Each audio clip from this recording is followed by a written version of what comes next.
En boxe pied-point, quand tu es en distance de corps à corps, est-ce que tu sais comment placer des low kicks?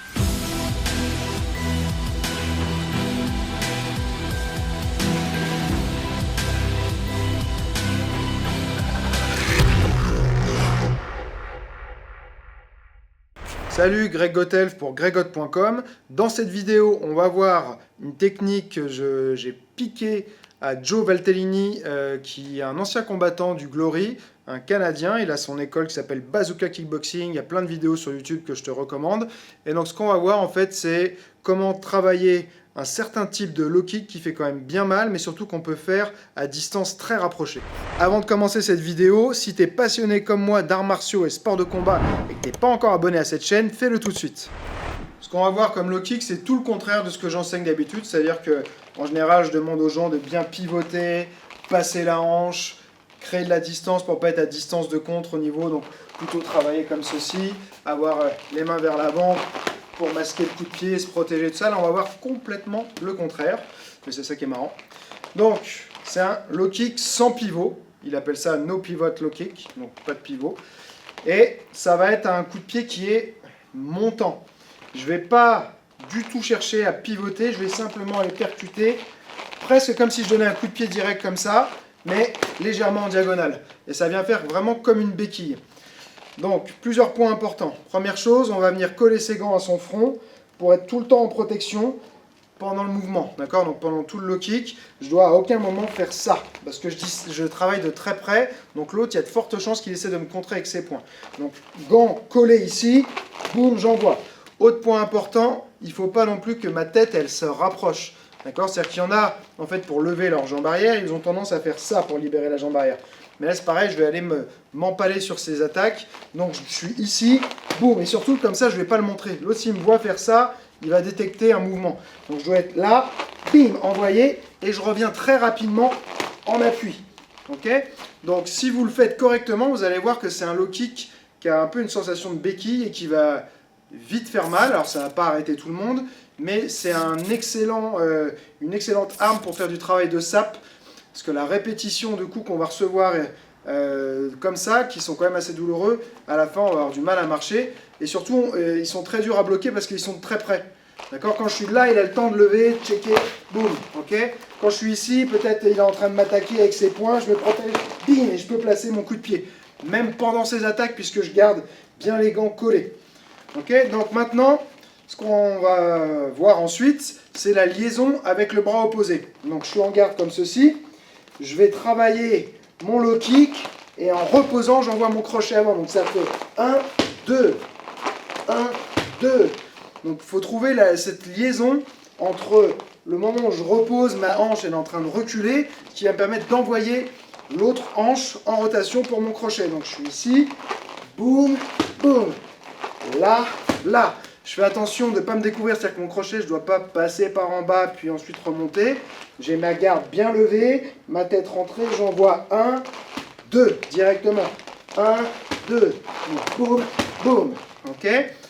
Et dernière étape, là, on va voir donc maintenant le low kick plus classique, mais qui va être un peu en finisher, donc c'est pour terminer, vraiment essayer d'achever un peu la jambe de son adversaire. Donc lui, Valtellini fait la distinction entre les low kicks de sape et les low kicks qui sont plutôt pour terminer.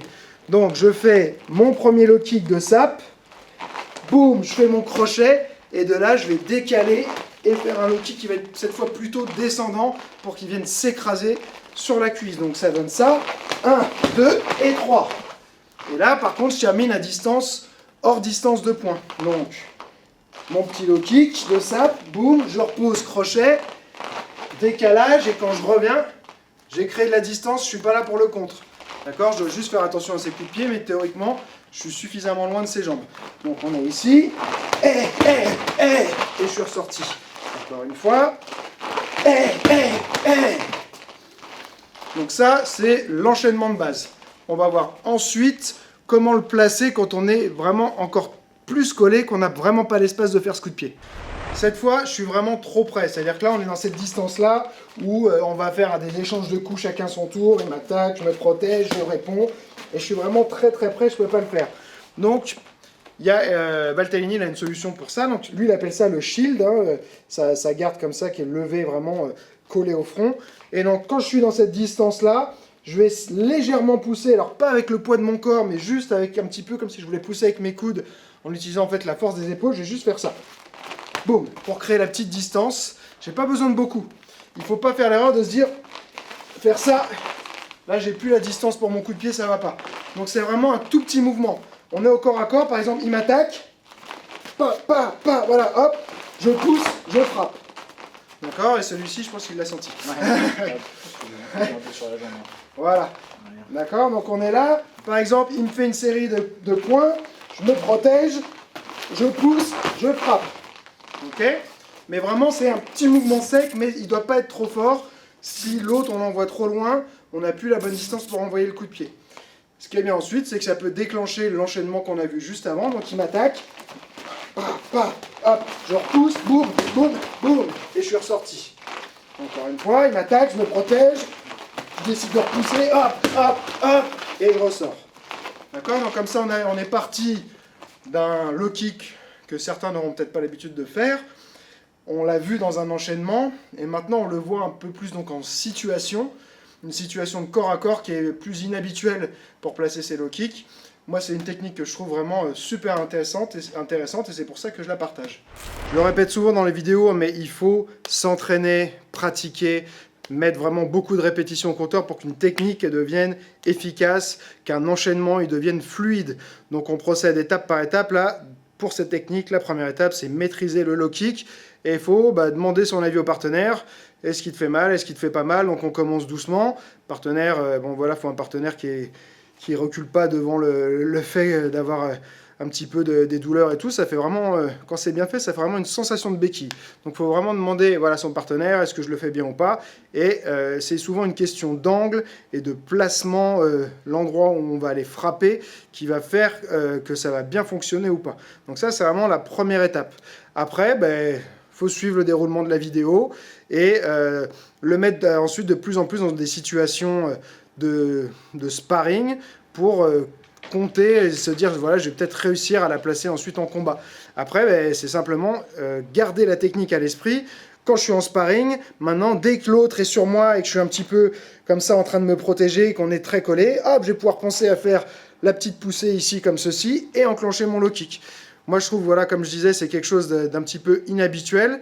Et donc, tout ce qui est inhabituel, ça a souvent un taux de réussite un petit peu plus élevé.